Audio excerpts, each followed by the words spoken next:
Hello बच्चों, चलिए प्रश्न को पढ़ते हैं। अति संयुग्मन प्रभाव से आप क्या समझते हैं, एक उदाहरण की सहायता से स्पष्ट कीजिए। तो चलिए प्रश्न की मुख्य अवधारणा पे बात करते हैं। मुख्य अवधारणा देखिए, अति संयुग्मन प्रभाव एक इलेक्ट्रॉनिक प्रभाव है। अति संयुग्मन प्रभाव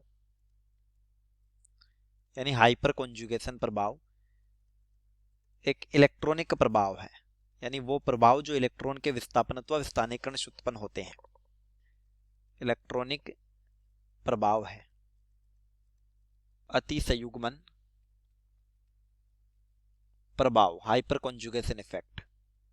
प्रभाव में होता क्या है, जैसे कार्बन है, hydrogen hydrogen hydrogen CH द्विबंध CH2। Carbon और हाइड्रोजन के मध्य का ये जो सिग्मा बॉन्ड है, सिग्मा बंध है, वो इस पाई बंध के सापेक्ष क्या है, एकांतर स्थिति पर है। तो ये एक विशिष्ट तरह का अनुनाद होगा जिसमें ये बंध टूट जाएगा और इस बंध के इलेक्ट्रॉन यहां पर आ जाएंगे और ये फिर कार्बन पर माइनस के रूप में आ जाएंगे। तो ये बन जाएगा CH H, ये बंध टूटने के कारण ये H प्लस रह गया, द्विबंध CH CH2 माइनस। इस विशिष्ट प्रकार के अनुनाद को नाम दिया जाता है अति संयुग्मन प्रभाव। जब CH सिग्मा बंध द्विबंध त्रिबंध कार्बधनाइन मुक्त मूलक बेंजीन के साथ संयुग्मन में हो, यानी जब सिग्मा बंध इनके साथ संयुग्मन में हो तो यह अनुनाद दर्शाता है। तो यह अनुनाद दर्शाता है इस विशिष्ट प्रकार के अनुनाद को,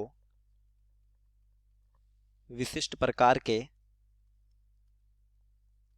अनुनाद को अति संयुग्मन प्रभाव कहा जाता है। अति संयुग्मन प्रभाव कहा जाता है।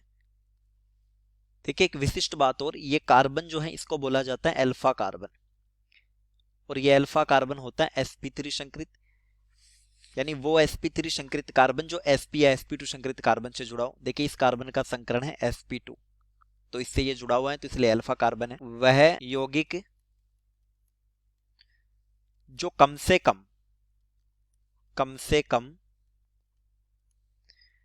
एक अल्फा हाइड्रोजन रखता हो,